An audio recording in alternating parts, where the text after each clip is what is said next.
At lahat na lang ng masasama at masasakit na bintang tulad na lang ng pagpatay doon sa isang komedyan sa Pampanga, lahat na lang po binintang nyo sa INC. For example po, mga kaibigan, at kay Mr. Tampered. Kaya nagkaroon ako ng ex-girlfriend na taga-iglesia ni Cristo. May taga-iglesia ba tonight? Wala akong pake sa'yo. Tuloy-tuloy pa rin po, ma'am, yung ating investigation patungkol na rin po dyan sa naging pagpatay dito nga po kay Ginoong Dagal at meron na rin po tayong mga lead na pinupursu po. Okay, nagtaka tayo kung bakit sa huling video nitong si Miss Michelle Jafina, INC vlogger, nag-imbento ng issue na pinaratangan ko daw ang iglesyang inaniba niya, ang iglesyang tatag ni Felix Manalo INC, kaugnay sa komedyanting si Goldagal. Una, wala pa akong video kaugnay sa pangyayaring yan.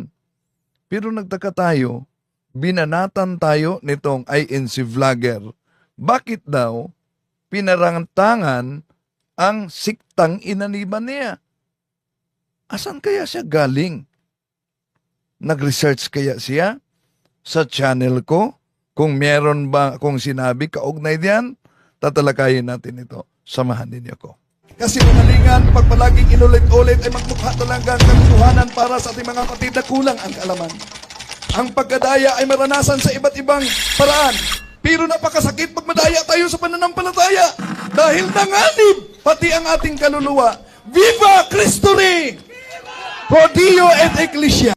Kumusta sa lahat nating mga suking taga-subaybay? Welcome po sa ating live streaming. Although itong si Miss Michelle Jafina, kung maalala ninyo mga kapatid, na nanawagan na magsagutan daw kami kaugnay sa isyong may kaugnayan sa INC na inaniban niya. Kung maalala ninyo ito. Pakiparating mo po ito ha kay Mr. Tampered mo. Okay, pakiparating mo na may isang Michelle Japina na tumutuligsa sa kanyang ginagawa at sinasabi. Ayan, shout out po sa iyo, brother. Mawalang galang, with all due respect. Ni-reaction na lamang po kita at pwede kang sumagot. Sige po, makipag-agremento ka pa sa akin dyan. Ano pang masasabi mo? Manood ka, nanood na po ako. Hindi po ako yung tipo ng magre-reaction na babato ng alam kong babalikan ako, wala ako ibabalik. Ako din po, sinama mo na sa content mo kanina. Ako po nagpapaliwanag lang Yan, nagtaka tayo, nag-react na siya na sinama na daw umano siya sa content. Di po ba siya mismo ang nanawagan na dapat sagutin at magsagutan kami? Pero sa huling bahagi ng kaniyang video na nagpaalam siya na ayaw na niya akong sagutin dahil alam umano niya kung hanggang saan lang ang kaniyang hangganan. gusto ko lang ipaalam kay Mr. Tampered na hindi ulit nananahimik ang isang Michelle Japina, duwag na o naging tanga o bobo na para hindi ka sagutin. Kaya ko naman pong sumagot, kaya lang, alam ko yung aking, aking hangganan. Yon, alam niya ang kaniyang hangganan. Pero kung alam niya ang kaniyang hangganan, nagtaka tayo, bakit inakusahan tayo na wala naman tayong ginawang pagtalakay o ni video sa channel natin kaugnay sa nangyari kay Goldagal, ang isang komedyante na bago pa lamang, di ba, nagiging viral yung pahayag niya, pagkatapos sunod-sunod may banta sa kanyang buhay hanggang nangyari talaga. At lahat na lang ng masasama at masasakit na bintang tulad na lang ng pagpatay doon sa isang komedyan sa Pampanga, lahat na lang po binintang nyo sa INC. For example po, mga kaibigan, at kay Mr. Tampered. Kaya nagkaroon ako ng ex-girlfriend na taga-iglesia ni Cristo. May taga-iglesia ba tonight? Wala akong pake sa'yo. Tuloy-tuloy pa rin po, ma'am, yung ating Okay, so tuloy-tuloy pa ang investigation. Kaya kaugnay dito, no? Kung totoo man na nag-research talaga bago bumanat itong INC vlogger. Dapat, yung clip lang sa video na nagtalakay ako, yung sinabi niyang ang INC ang pinaratangan ko, dapat inilabas niya. Para di magiging hanggang maritis lamang. Eto mga kapatid. Lahat na lang po ng masasakit na salita sasabihin mo, kulto, ang INC, at lahat na lang ng masasama at masasakit na bintang tulad na lang ng pagpatay doon sa isang komedyan sa Pampanga, lahat na lang po binintang nyo sa INC. For example po, mga kaibigan, at kay Mr. Tampered. For example po, sabihin po natin, sige, for example lang po ito ha. For example, sabihin man po natin, for example lang ha, sabihin natin isa sa kaanib sa Iglesia ni Cristo, okay, pinaka-worst scenario na isa talaga, yung bintang nyo ha, sabihin natin totoo yan, okay, na yung bintang nyo, isa sa kaanib sa Iglesia ni Cristo, ang napakatinding bintang nyo ha, ang pumaslang doon sa komedyante. Ito ang huling bahagi ng kanyang video. Asan na video ko na nagpahayag ako na ang gumagawa niyan yung siktang inaniban mo, yung siktang tatag ni Felix Manalo. Nagtaka talaga ako bakit umabot sa punto na nag-imbento ng issue etong bago siya nagpahayag na huling video na daw umano niya ito para sa akin. Pero sa huling video, abay, nag-imbento. Wala naman akong sinabi na ganyan, di po ba? Na pinaslang doon sa Pampanga. Ang tanong po, ang kasalanan ba ni Pedro ay kasalanan ni Juan? Okay? Parang sa'yo lang. Ang kasalanan mo ba? Kasalanan ng buong Iglesia Katolika? Hindi. Kasalanan mo lang. Kasi ikaw lang yung gumawa niyan. Kung sino yung gumawa, siya yung dapat pamanagot. Ano bang ginawa ko na nagiging kasalanan ko? Iyon bang pagsagot ko sa mga aklat ng INC na mahirap talagang sagutin at ipaliwanag din niyo? Kaya nga, ayaw mo nang makipagtalakayan dahil nabutata kayo sa mga inilabas natin na mga dokumento, lalo na yung piki na pare na hindi naman talaga pare ng simbahang Katoliko pagkatapos inilabas ng TV INC News ninyo na pare spray sa simbahang Katoliko pagkatapos ang ipinakita pa na larawan ay leminister pala. Magbayad. Hindi po ibibintang nyo sa buong lahat ng Iglesia ni Cristo, sa lahat ng tagapamahala namin, sa tagapamahala namin, kung ano man po sinasabi namin sa harap. Yan. Parang nawala na yata sa focus itong INC vlogger na ito dahil sa kanyang emosyon. Pero kung maalala ninyo mga kapatid, dahil una, nag-offer siya kung magkaano daw ako, mahinto lang ako sa pagsagot sa kanya. Wala ko inuurungan, kahit sino pa. Kilala niyo ako, wala ko inuurungan, nag-aaksaya ako ng oras. Magkano po ba kailangan mo? Hindi po sa iniinsulto kita. Papadala na lang kita. Yun. Magkaano daw ang kailangan ko. So ganito ba talaga ang kaanib ng INC? Kaya, dito mga kapatid, ating pakinggan yung naunang pagtalakay ni Kaburnok sa pangyayari ni Gold Dagal. Di ba ba? Ito. Kaya nagkaroon ako ng ex-girlfriend na taga-iglesia ni Cristo.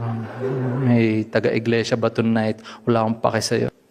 Alam mo, may mga mas okay naman na religion siya, pero may aircon sila eh.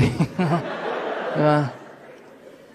First time na nakaapak ako doon sa kapilya nila, mangha-mangha talaga ako na daming aircon eh. Binilang ko pa 1, 2, 3, 4, 5. Ang lamig, no? Cool. Cool to.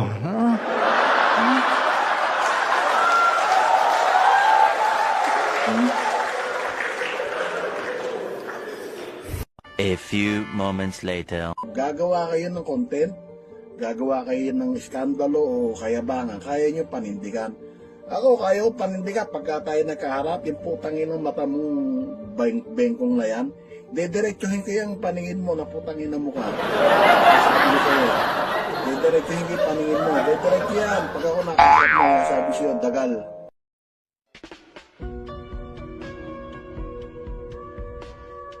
Nasa iyo na talaga lahat eh. Mayabang, hambog, tanga, bobo. Baka kasi kabunok ko lang alam sa Biblia, hindi niya naunawaan ang kanyang binabasa. Kaya ayaw mong pakita ng mukha kasi wala kang Amerikana, wala kang barong. Ano? Busted talaga ako. Pasensya na po kayo, kaburnok, ano? 4 na taon na nating ipinagtatanggol ang pananampalatayang Katoliko.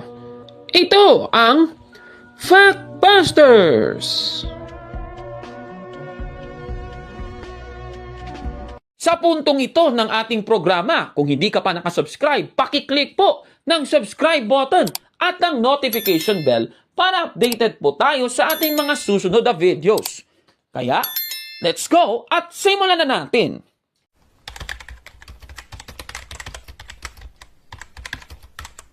Magandang araw mga kapatid and welcome na naman sa isang episode ng Factbusters PH. Babasahin muna natin ang Roma, Kapitulo 12, versikulo 14 ng Magandang Balita Biblia. Ganito po ang ating mababasa. Idalangin ninyo ang mga umuusig sa inyo. Idalangin ninyo sila at huwag sumpain. Dito po sa ating nabasa, kung meron palang umuusig sa atin, kailangan po natin silang ipanalangin ayon sa Biblia at huwag pong sumpain. O di naman kaya gusto mong sabihin na dapat mamamatay na yung tao, ganun. Hindi po ganun dapat ang gawin ayon sa Biblia. Sa ating episode ngayon, tatalakayin natin ito pong nangyari kay Gold Dagal. Alam naman po natin na itong si Gold Dagal ay isang stand-up comedian at may viral video po siya tungkol po sa kwento niya sa Iglesia ni Cristo ni Manalo na itinampok na rin natin nung nakaraang episode. O ito, panoorin natin. Kaya nagkaroon ako ng ex-girlfriend na taga-iglesia ni Cristo. May taga-iglesia ba tonight? Wala akong pake sa'yo. May mga mas okay naman na religion siya. Pero may aircon sila eh. Diba? First time na nakaapak ako doon sa kapilya nila, mangha-mangha talaga ako na daming aircon eh. Binilang ko pa 1, 2, 3, 4, 5. Ang lamig, no? Cool. Cool to. No?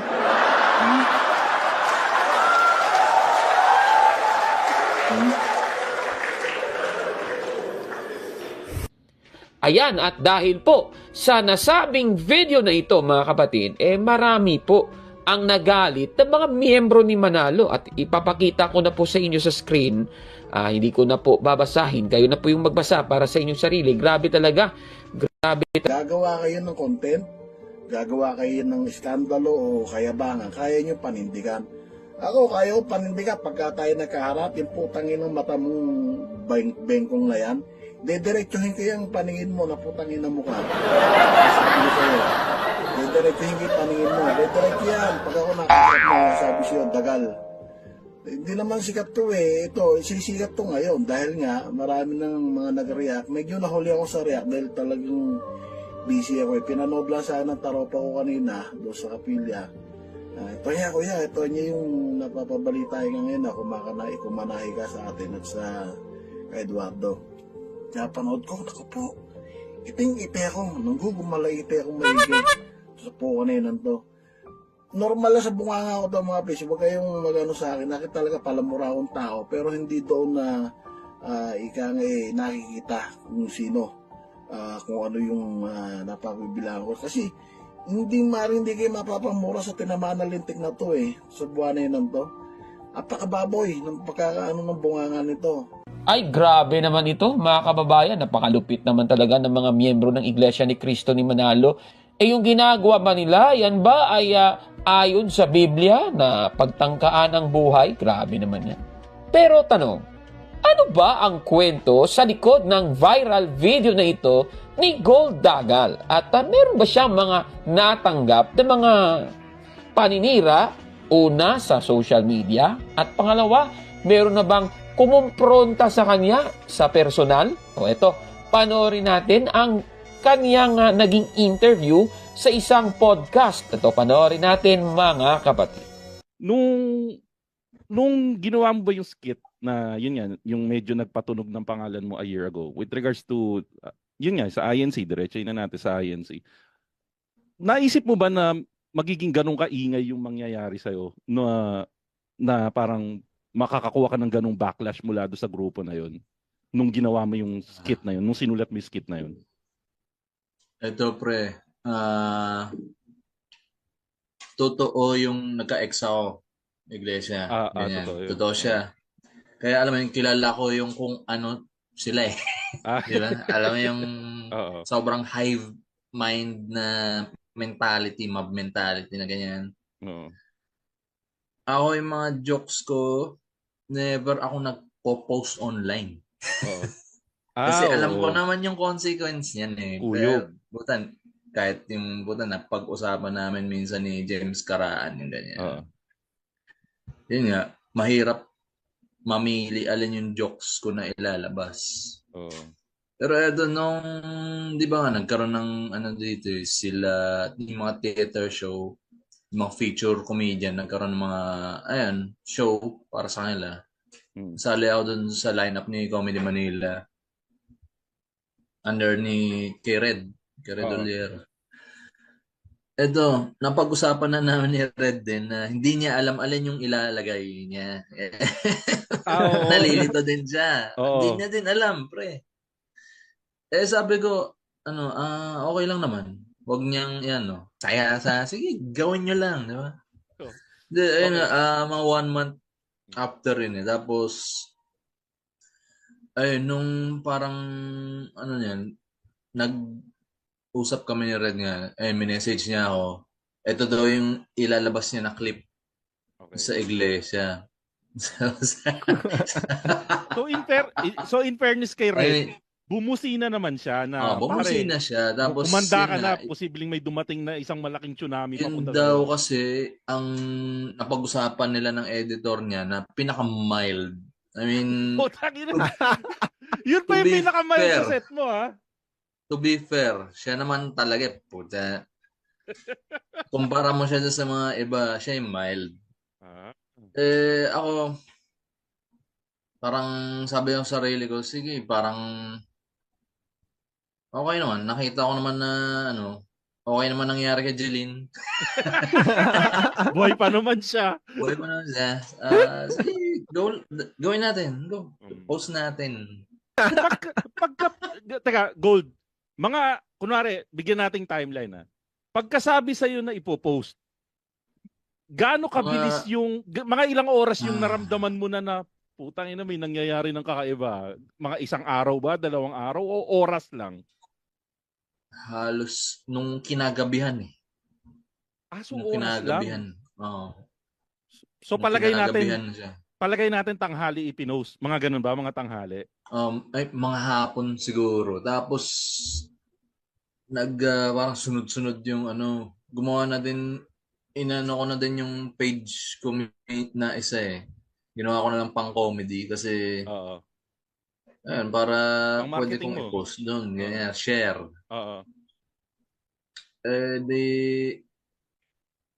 Sunod-sunod na yan. Nung una, ang sarap pa nila asarin eh.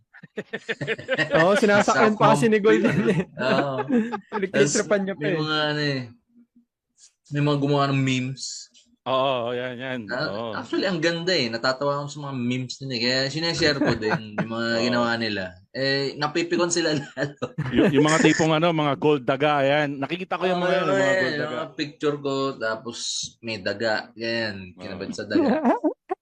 Tipong ganyan. Tapos, yung mga siguro medyo madaling araw to. May nag-text sa akin na uy, ba't dinadamay mo sila mama? Pa-famous ka? Ganyan. Tapos alam ko yung number na to, pare. Yung number nung ex ko. Ay, puta, ex! Ay, gagi. Oo, kilala ko yung number na yun eh. Hindi ko na binasa din kasi, ano eh, puta, ayoko na lang pansinin yung mga... So nag-reach out si ex, okay. Oo, tapos niyan, puta, maya-maya, kita ko sa internet yung address namin nakalabas. Puta, ikaw pala ang unang boy dila, pre. Di ka ba pinadala na sa damakmak na Shopee nun? Oo nga, walang nagpa-deliver. Pre, tanga sila eh. Ewan, parang, ano eh, wala, address lang, ganyan. Lumabas, patay number namin, ganyan. Okay. Basta sunod-sunod yan. Hanggang nung nalaman na yung number ko, sunod-sunod may nagte-text sa akin. Puta, pre. Hassle. Tapos pag minsan sasagutin ko eh. Wala, di naman magsasalda. Humihinga lang. Pero yung unang gabi mo, masasabi mo bang nakatulog ka o medyo kinabahan ka rin ng slide? Anong nangyari? Paano yung unang gabi? Paano ba? Well, may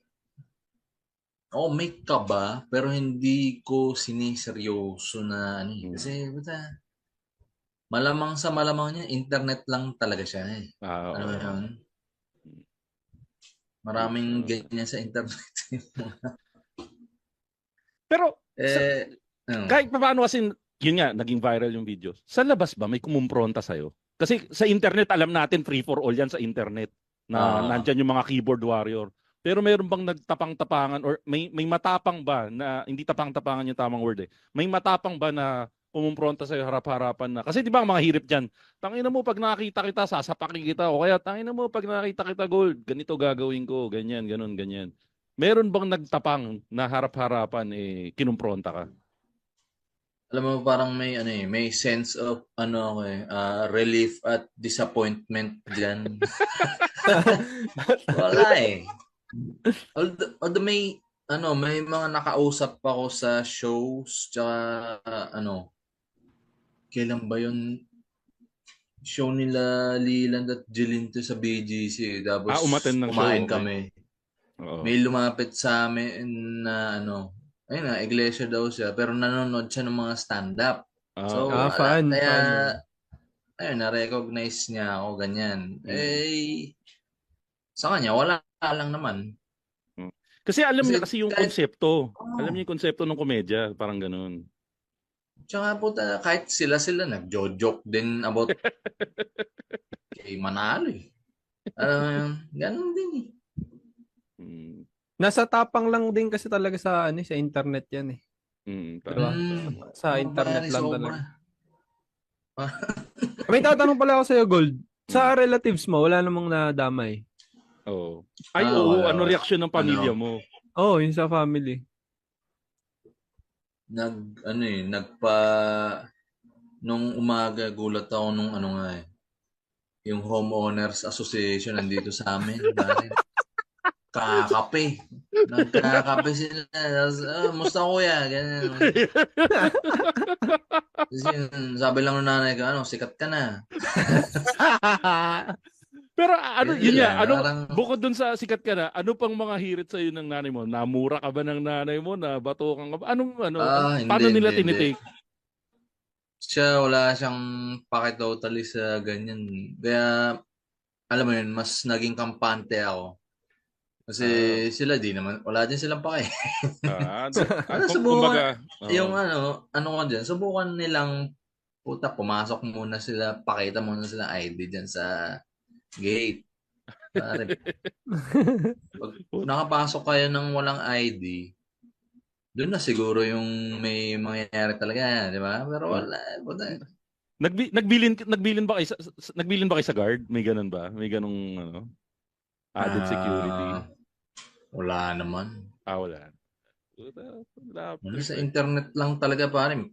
Ito, may kinakainan akong paresan dito sa paglabas dyan. Iglesia sila. Masarap, pare. Masarap yung pares nila. Hindi mo naman napapansin na may laway, may dura yung pares mo. Wala namang gano'n. Kung meron man po, sarap eh. Yun eh, wala.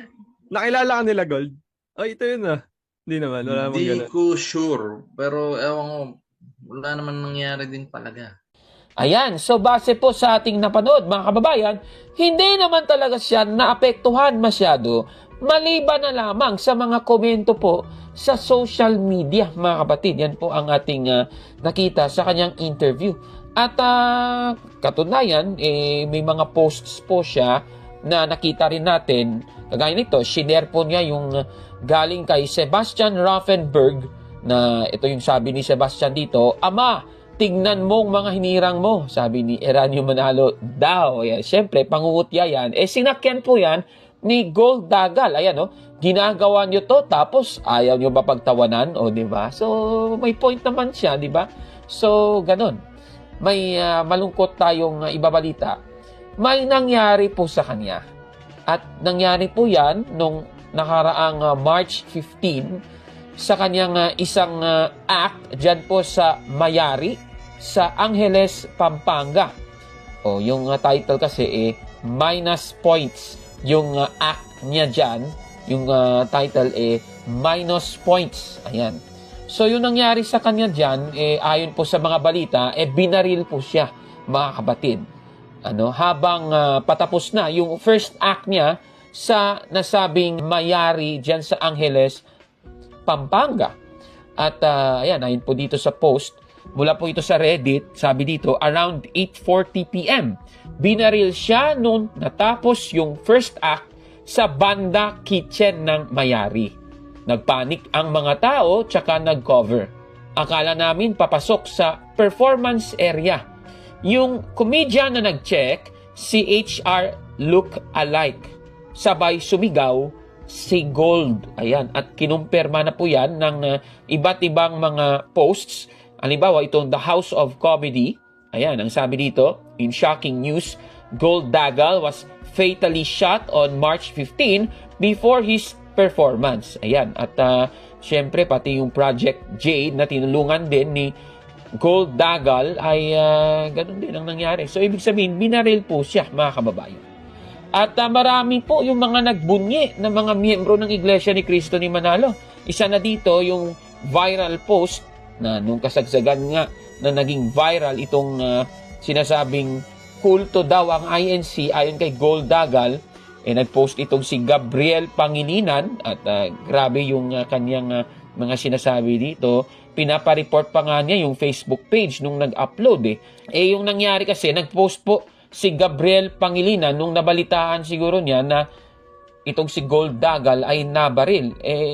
Yung sinabi niya, di justice, grabe naman talaga, no? Parang tuwang-tuwa pa siya dito sa nangyaring ito. Meron bang dapat na matuwa sa pagkamatay ng isang tao? Siyempre, yung mga matutuwa lamang, yung mga, alam nyo na, yung mga, grabe, no?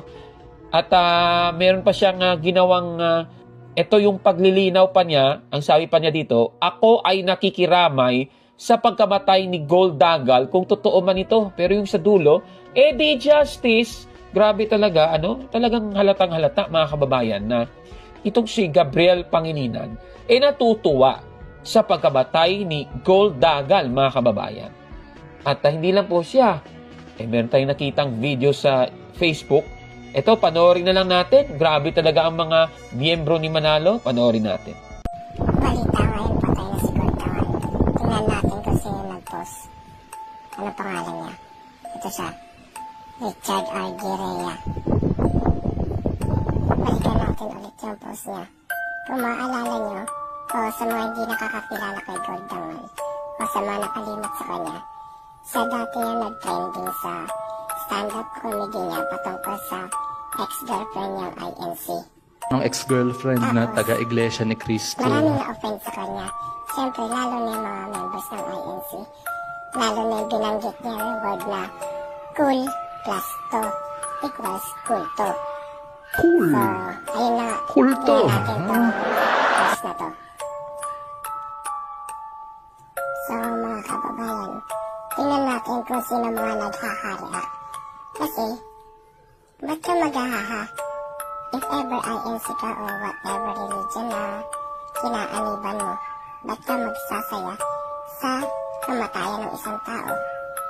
Siyempre, di ba, kung ilulugar mo sarili mo sa namatayan o sa mga relatives ni Gold, malamang dapat, as a Christian, malulungkot ka.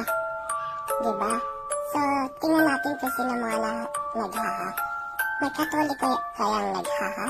Or other religion? Or ibang grupo? Tingnan natin kung sino itong mga grupo na to na top sa mga naghaha. Go, tingnan natin.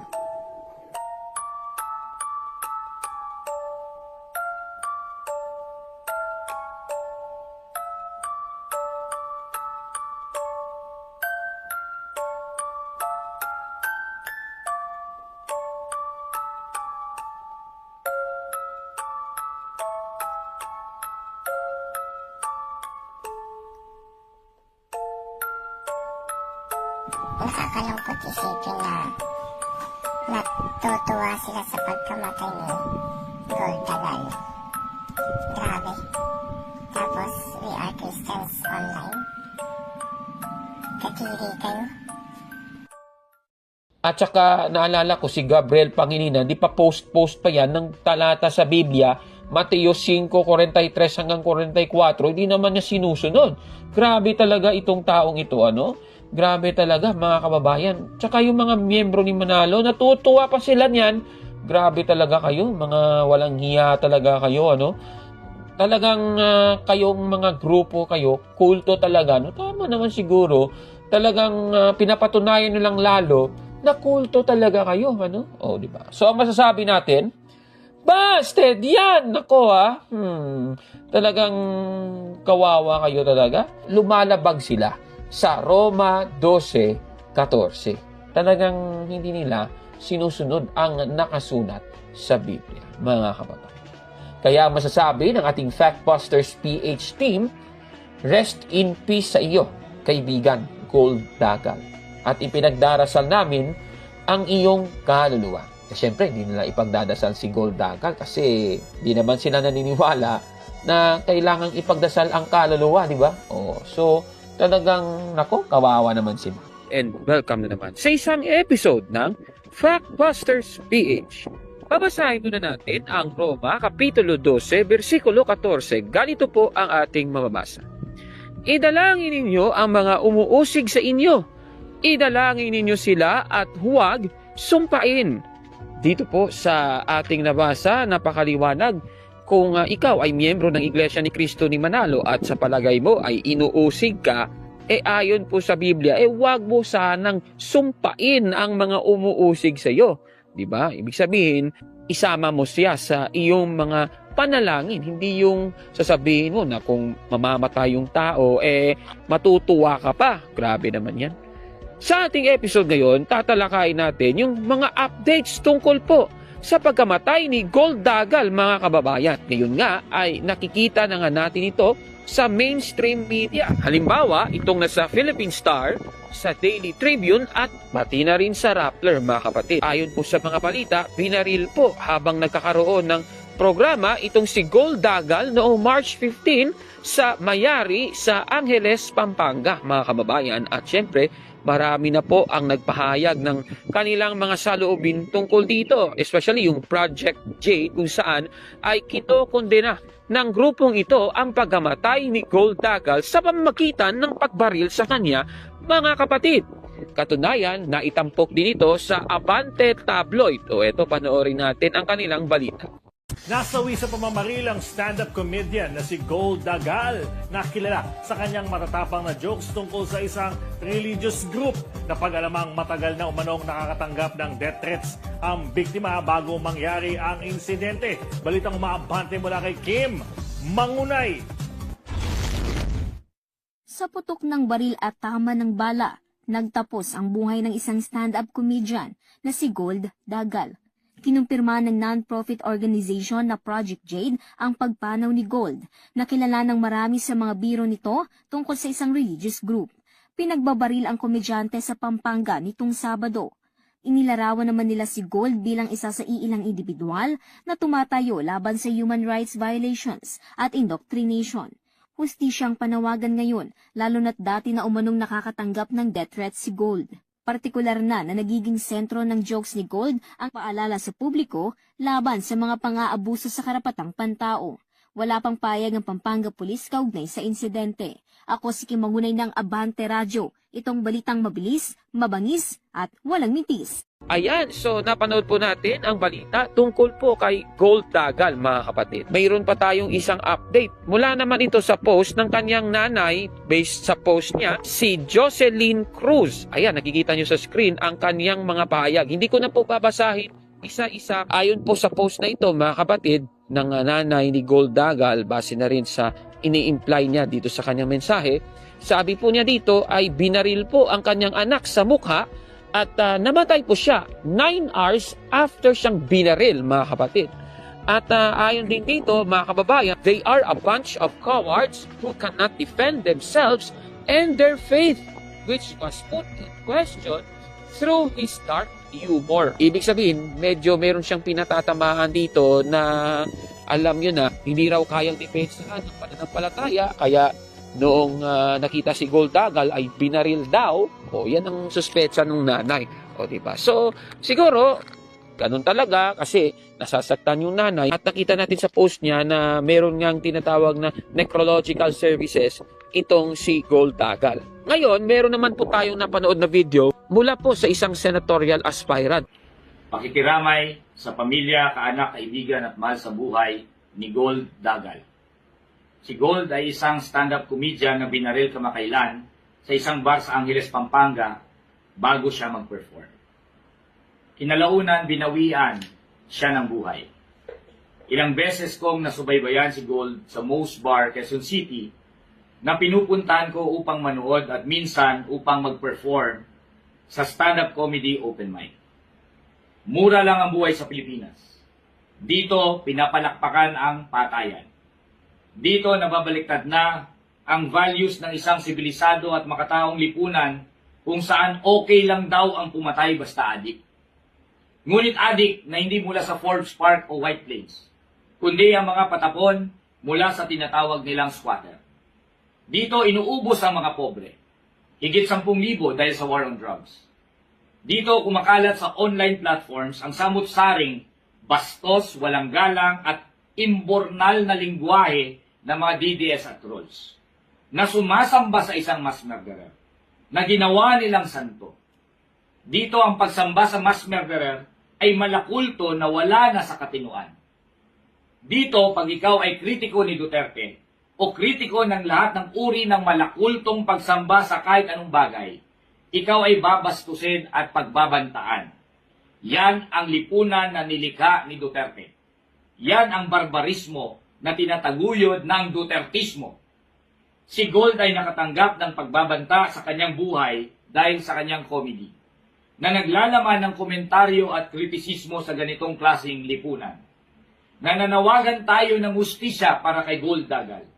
Nais natin panagutin ang mga salarin na kumalabit sa gatilyo ng baril na kumitil sa kanyang buhay. Ngunit higit sa lahat, gusto natin panagutin ang mga salarin na naglikha at nagpakalat ng kabastusan, karahasan at impunidad, at nagsadlak sa ating lahat sa level ng hayop at hindi ng tao. Gusto natin puksain ang fanatismo. Gusto nating mabura ang Dutertismo. Ayan, so napakaliwanag po ng kanyang sinabi dito, kanya naman pong itinuro sa kultura ng Dutertenismo. No comment na lang ako dyan. Ano? So, ito na lang po yung masasabi natin. Sino kaya ang bumaril kay Gold Dagal? Ang masasabi lang po natin, hayaan po natin na matapos muna ang investigasyon ng mga kinauukulan at mga pulis tungkol po sa pagkamatay ng kaibigan nating si Gold Dagal, mga kapatid. Pero sa ating episode ngayon, tatalakayin natin ang pahayag ng isang vlogger ng Iglesia ni Cristo ni Manalo tungkol sa pagbabantay ni Gold Dagal na si Munting Kaalaman. At alam naman po natin mga kapatid na itong si Munting Kaalaman ay 600,000 subscribers. So ibig sabihin kung magpapakalat siya ng fake news sa kanyang YouTube channel, pwede talaga. So ano ba ang naging pahayag ni Munting Kaalaman na ito? Ito, panoorin natin. Marami po nag-comment sa kanya na RIP o patay na daw po si Gold Dagal. Si Gold Dagal po isang stand-up comedian po nagpapatawa na kung naalala nyo, ito po ay binalasubas niya ang Iglesia ni Cristo. Ito, comment to di sa akin to Gumanti na ang Diyos, nadagdagan na naman ang isang napahamak sa pag-aglahi sa INC. Totoo to kasi may Isaiah. Ganyan ba ika-Diyos nyo? Huwag kami talungin nyo yung Isaiah 41:11. Ganyan ba yung iglesia may gumaganti ang Diyos nyo? Huwag kami. Itong Isaiah 41:11. Pag paulit-ulit yung tinanong niya, babato namin kayo sa 41:11. Kausapin mo to. Kumakausap mo si Propeta Isaiah, kausapin mo to. Ito pa. Ayan, ganyan pala ang tinuturo sa inyo, pagtawanan yung biktima ng krimen. Wala kami yan. Sabi yan namin, ayaw na pagtawanan ng krimen. No? Sino po ba ang pikunin ng mga kulto? Mamamatay tao pala, literal ang mga kulto talaga. Ayun, tapos may green, white, red na kulay. Bibintangan talaga, iglesia nito Di ba? Huwag kami pagbintangan nyo. Yung sinabi ni Propeta Isaiah 41:11, lahat kayo papanaw makikipaglaban sa INC. Huwag kami po. Pero, kabila niyan, nirespeto namin si Gold Dagal, nakikiramay po kami. Kung talagang po ito ay binaril talaga sa Pampanga. At ayon po sa kanya, ang Diyos mismo ang nagiganti para sa Iglesia ni Cristo, kaya namatay po si Gold Dagal ayon po sa Isaiah 41:11. Tanong, totoo ba ito mga kababayan? Susuriin natin yan mga kapatid. Babasahin natin ang kanyang sinabing talata, Isaiah 41:11. Ganito po ang ating mababasa. Narito, silang lahat na nanggagalit sa iyo ay mga papahiya at mga lilito. Silang nakikipaglaban sa iyo ay papanaw at mga papahamak. O yan ang batayan ng mga taga-iglesia ni Cristo ni Manalo. Para sabihin na yung mga nangyari sa kanilang mga kalaban di umano ay dahil po ang Diyos ang gumawa nito. Aba, grabe naman yan. Tanong, sino ba ang tinutukoy dito, mga kapatid? Iglesia ni Cristo ni Manalo ba? Sige, susuriin natin. Babasahin natin ang Isaiah 41:8 para masagot ang tanong. Ganito ang ating mababasa.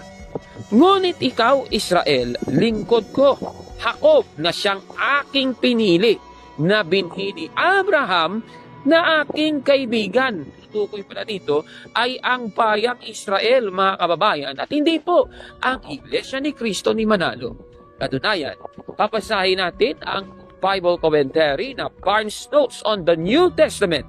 Sa komentaryo niya sa Isaiah 41:11, ganito po ang ating mababasa, ililiwat na natin sa Tagalog. Narito silang lahat na nanggagalit sa iyo. Sila na nagngangalit laban sa iyo. Sa mga tuwid bagay, ang mga Kaldeyo na nakipagdigma sa iyo at naglagay sa iyo sa pagkaalipin. Napakaklaro po. Ibig sabihin, hindi naman Iglesia ni Cristo ni Manalo, wala naman silang kalabang Kaldeyo, wala naman ganon. Itutuloy natin. Sa Ebreo, ang mga tao ng iyong pakikipagtalo. Ang pananalitang ito ay tumutukoy sa kanilang mga kaaway, ang mga taga-Babilonya. Napakaliwanag po. Ibig sabihin, ang tinutukoy pala na kalaban dito na hindi magwawagi, ang mga taga-Babilonya at yung mga Chaldeans, mga kababayan. Klarong-klaro. Hindi po yung mga lumalaban sa Iglesia ni Cristo ni Manalo. Walang ganon, mga kapatid. Kaya ang masasabi ni Cabornok, busted yan! Ako, Kaya tama talaga. Dapat, huwag na po tayong magsalita ng kung ano man na i-justify pa natin yung pananaw natin tungkol po sa pagkamatay ni Gold Dagal. Mga kapatid, sana ipagdasal na lang natin ang kaluluwa ni Gold Dagal, pati na ang pamilya na naperwisyo po sa pagkamatay ni Gold Dagal, mga kababayan. Ano po masasabi ninyo sa ating episode ngayon? Paki-comment po sa baba, mga kapatid. At kung like mo ang video na ito, paki-smash ng like button at mag-subscribe sa ating YouTube channel sa Factbusters PH. Kaya huwag maniwala, sabi-sabi. I-check mo na kung fact nga talaga. Hanggang sa susunod na episode, ako po si Kaburnok. At ito ang Factbusters! Okay, yon ang pagtalakay ni Kaburnok. Wala naman siyang pinaratangan kung sino ang gumawa. No? Ang sabi ni Kaburnok, intayin natin kung ano ang resulta sa isinagawang investigasyon kaugnay dito. Pero, iba yung sinabi ni Miss Japina dahil pinaratangan ako na wala naman akong video kaugnay diyan sa nangyari kay Gold Dagal. Dapat iwan ko kung totoo ba, Katoliko daw ang nagsabi niya na hihinto na siya at di na daw siya sasagot sa akin. Dami mga punto na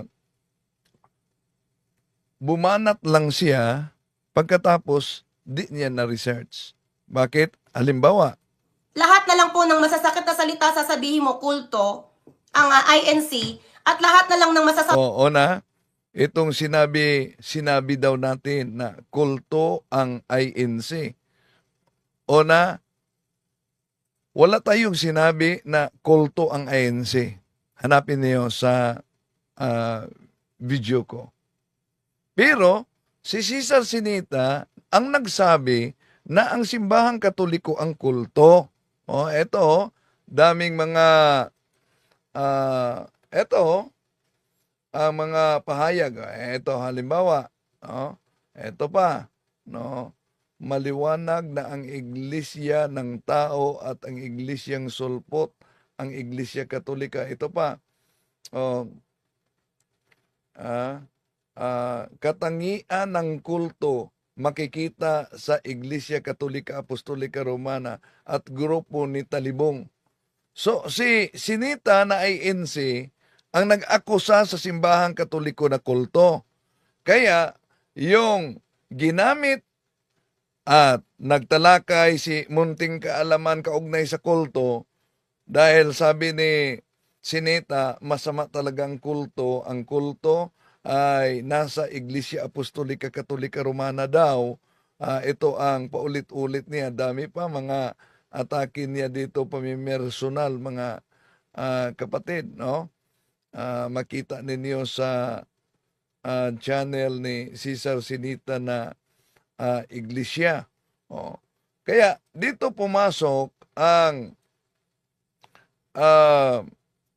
pagtalakay natin, lalo na sa sinabi nitong Munting Kaalaman na di naman umano masama ang kulto.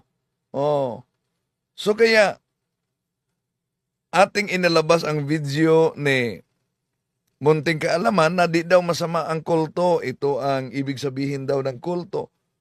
Samantalang nagsusuwagan sila sa pahayag ni Sinita na kung gaano kasama ang kulto dahil tinutukoy niya na ang simbahang Katoliko ay kulto. So, ganon. Grabe talaga bumanat itong iba't ibang sikta.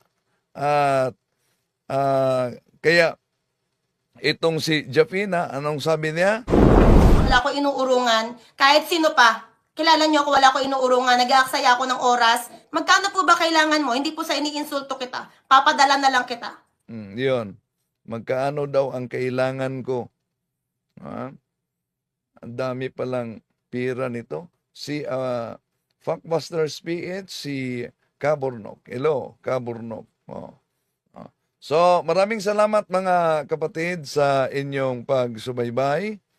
Atin lang nilinaw at sinagot dahil sila mismo ang nag-imbento ng chismis.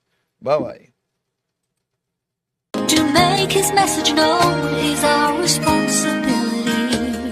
So here we are to pledge our lives to the